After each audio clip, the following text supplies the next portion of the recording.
Hello and welcome to Vocal Intuition Live on LinkedIn and YouTube today. And I'm absolutely delighted to have women's leadership coach and organisational psychologist Laura Howard here to chat with me. Hi, Laura. Good afternoon, Anne. It's a pleasure to be with you. Oh, that's great. I'm really looking forward to our discussion. If you're around watching us, then do feel free to put in a comment and hopefully we'll see those, and ask a question if you have one. That's the same if you're watching the replay. We'd still like to hear your comments and questions. So, Laura, it's a nice day here with the sun out, so hopefully it is where you are. One of those good days for having a chat. Makes you feel a bit brighter, doesn't it? Yeah. So tell us a bit about yourself, Laura, and what you do. Yeah, thank you, Anne. Thank you for having me on your Vocal Intuition Live. I'm really excited. So I'm based in Derbyshire, but work all over the UK with organisations and individuals who have leadership roles or teams that want to get the most out of their performance. So I'm a leadership specialist, trainer, facilitator, and coach with a special interest in psychology. So using that skill, using that insight into behaviour, I can leave us some additional techniques and help to really help people feel well and feel like they're performing within their work, as your tagline suggests, to make work better for everybody.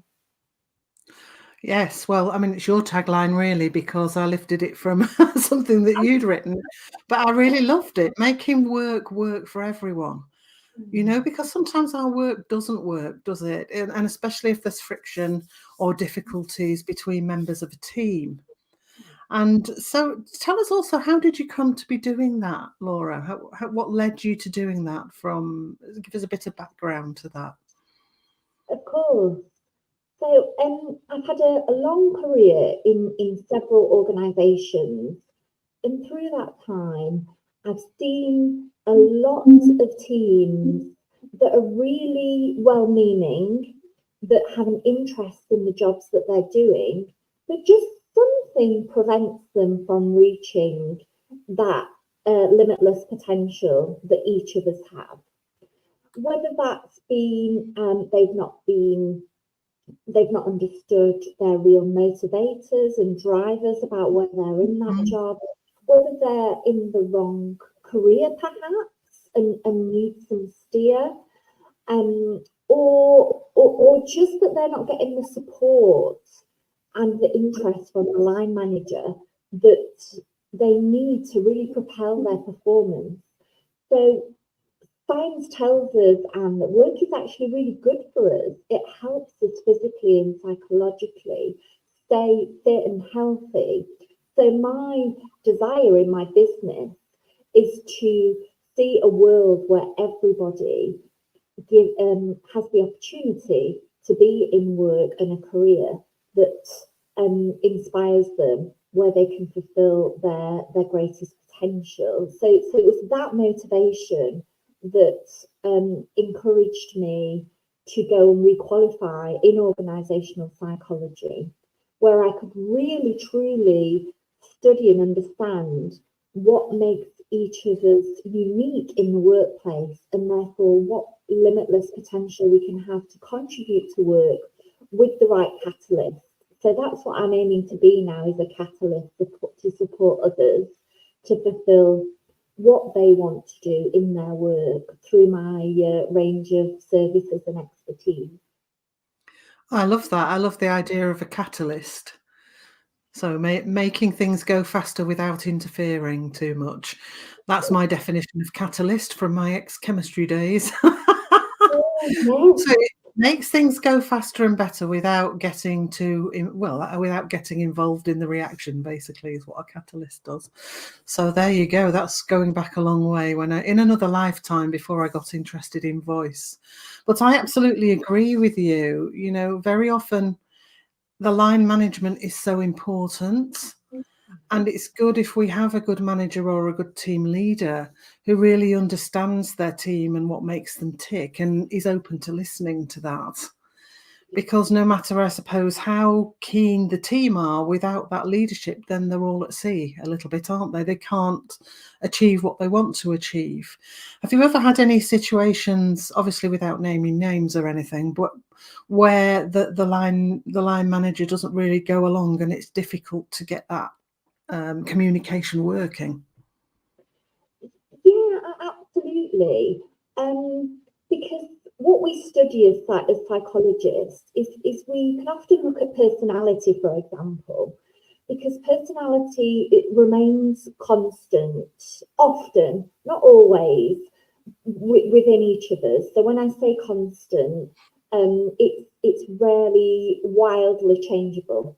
Mm. When we talk about personality, we talk about characteristics like openness to new experience, extroversion.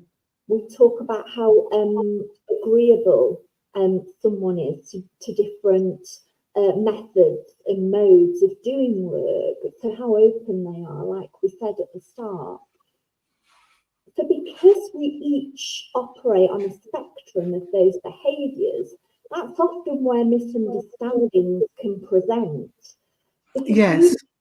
for example, when you came on this call and described that you were in a beautiful, sunny morning, you will notice things that I don't notice. You will notice the birds hopping about on the branches.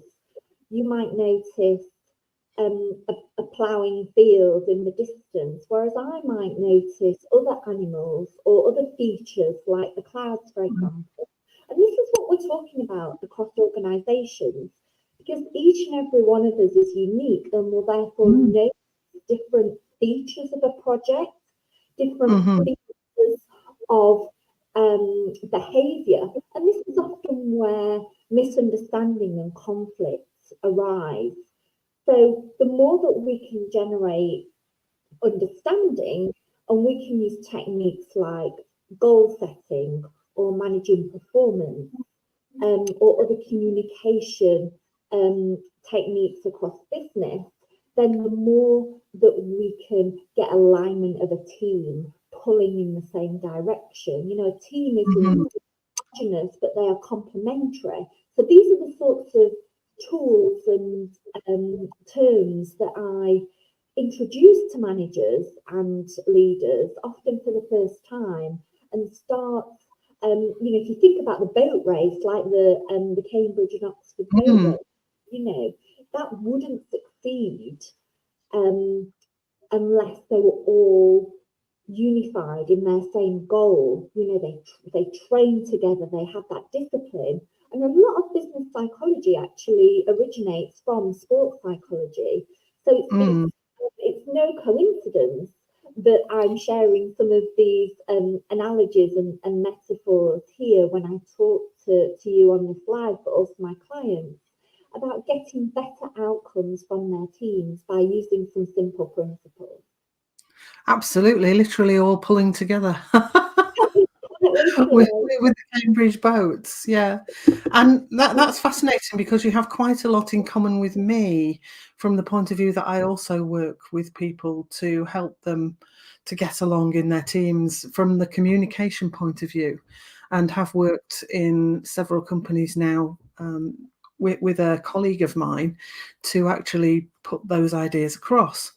So it's fascinating to see the dynamics of what goes on, and how, you know, from the manager's point of view, they need to know how to get ideas across to the team in a way that they will accept them, and I suppose without treading on any toes, and being respectful of people's needs and understanding their job. And from the team point of view, it's about getting them to understand that the manager is working alongside them, if that's the case, rather than just ordering them about. You know, it's building that kind of dynamic. And obviously I look at how to use the voice within that communication. So, you know, for instance, how to be assertive and not aggressive, and what different intonations of voice can put across in terms of message. So I've rambled a little bit there, but it's about communication ultimately, isn't it, Laura? Yeah. Yes, thank you, Anne, for sharing that insight, because when I talk to my clients, I'm not a voice expert, but I will invite them to be introspective and say, how, we'll role play something, for example, and I might say, how would you go about giving feedback if a member of your team was regularly missing deadlines? And we talk about setting it up, giving regular feedback. We talk about being in a private environment, making sure the person is ready to receive the feedback. So we wouldn't particularly talk about voice because that's your strong suit, Anne, and I would always recommend that if voice is something of a development area, that individuals can come and reach out to you. But of course, communication as a modality is far-reaching, isn't it? And it's one of the critical skills of leadership. So when I talk about leaders inspiring and working to get a team optimized to their greatest potential, in behavioural psychology, we talk about a premise that the team feels like that they're belonging, that they're aligned to a particular goal or function, and that is relevant. So, for example, they wouldn't be a vegan working in a butcher's. No. For example, it's a very rudimental example. But so we talk about belonging. We talk about autonomy. Have the individuals in the team got the freedom of relaxation over the way that they can do their job? Can they bring their full skill set? Is there that impetus for them to be who they can be to their full potential, as I say, within the job? And we talk about competence as well. So that's the final facet of this particular model or talking point. Is that are they set up to succeed? Is the person feeling like they're competent and in control of the design? I'm having some building work here done at the moment, and I'm helping to project manage it along with my husband. But I'm not going to start mixing cement and rewiring the place because that is outside my level of competence, and I know that.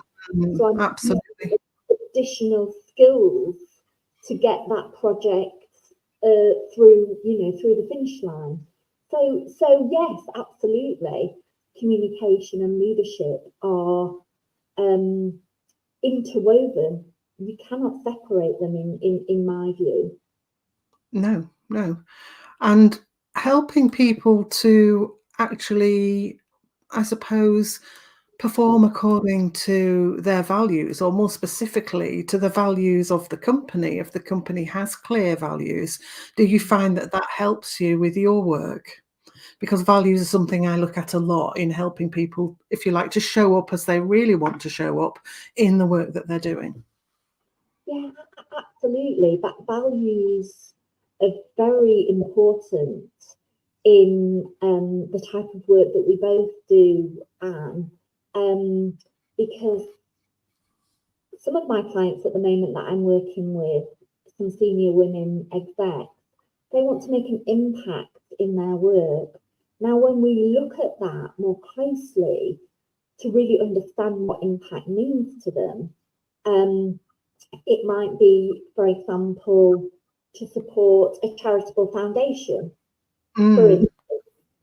And if their role isn't immediately delivering that for them, there's going to be a misalignment between that individual and the type of work that they've ultimately arrived at.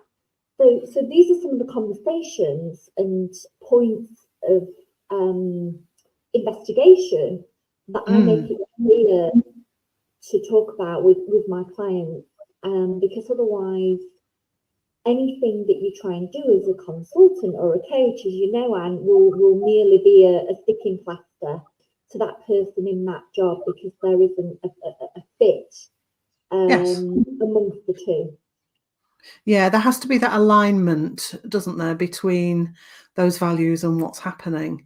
And I guess sometimes company values might come up against the individual beliefs of people in the team. And so it's a question of looking at how those beliefs can be made, if you like, congruent or going along in line with those company values.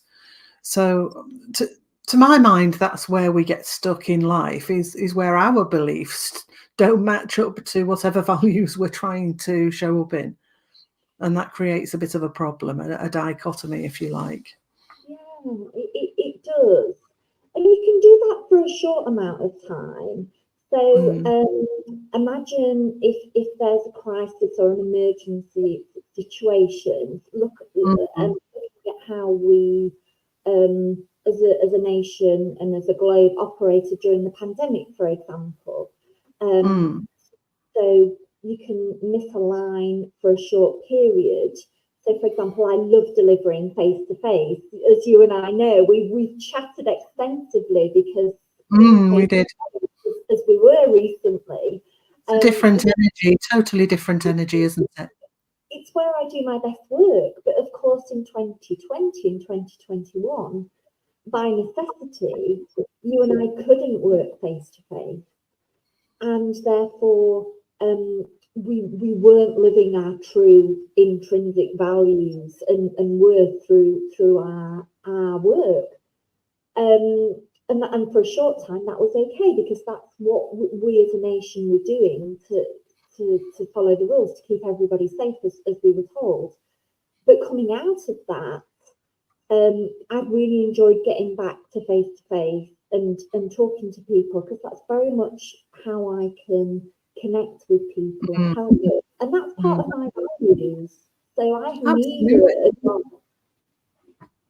I mean, I agree with that, and I really like to work face-to-face with people. I now have lots of clients, of course, who are online, and I don't always get the chance to work face-to-face with them. So I've had to find ways to make what I do work online, and in general it does, and I feel quite happy with that. So it's coming to terms with, how do I do what I want to do for people, what I want to help them with, facilitate them with, over the airwaves, where this energy is different. And I think I found some good ways for me anyway. So, but yeah, it's always lovely to see people in person. So wonderful. Do you have, just to finish off with, a couple of top tips for people who are working in teams and they're wanting those teams to work better and work better for everybody, if you like? Yeah, absolutely. So I would call my first tip leadership and leadership psychological safety. So if the team feeling at ease to share where they really are they having a bad day? Is a project likely to need to change direction or become something that's abandoned, for example? And some traditional organisations don't always operate on a psychologically safe footing, which doesn't make it easy for teams to thrive.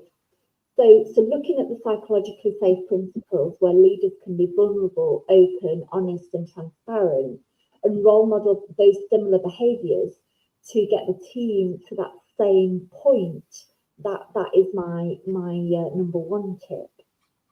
So my number two tip is as simple as quality goal setting. So quality goal setting for me is about, is the goal clear? Okay. Is the goal congruent with what the organisation requires and what the individual requires? Is there a time frame that is nearby. So we know scientifically that if goals are far off in the distance, they're less likely to be most effective as opposed to those that have got close by deadlines. So I would say look at your goal setting process and your performance management process within goal setting. And my final tip is to consider the resources that are made available to the individuals and to the team. So when we talk about job resources, we talk about, is the team autonomous? Are they getting quality feedback regularly? Is there a social support structure within the organisation that individuals or teams can turn to if they need additional assistance? How is the line manager relationship? Is that a quality relationship where the person feels supported and competent in their work? So yeah, they're psychological safety, quality goal setting, and quality job resources. Perfect. Thank you, Laura. Such good advice coming from you there. And anybody listening who is involved in teams, I'm sure you'll find this really useful. If you're watching on the replay, then don't forget you can still comment and ask us 1 or 2 questions. We don't have any comments at the moment, but I'm sure some will come in later on after the broadcast has finished, Laura. So just to say thank you so much for spending time with me today. It's been an absolute pleasure speaking with you. Likewise, thank you very much for having me on. I've really enjoyed chatting with you this afternoon. Yeah, me too. And I've learned so much, actually. It's really nice. Nice is such a poor word. It's really wonderful doing these lives and discovering things about other people and their businesses. And although we have things in common, what the differences are and, you know, how we have synergy, I suppose, and how we complement each other as well. But it's nice to have a window into somebody else's world. And so thank you for giving us that and for giving us all that wonderful advice and helpful tips at the end there. Okay, so that's it for today, and we'll see you next time. Bye. Goodbye.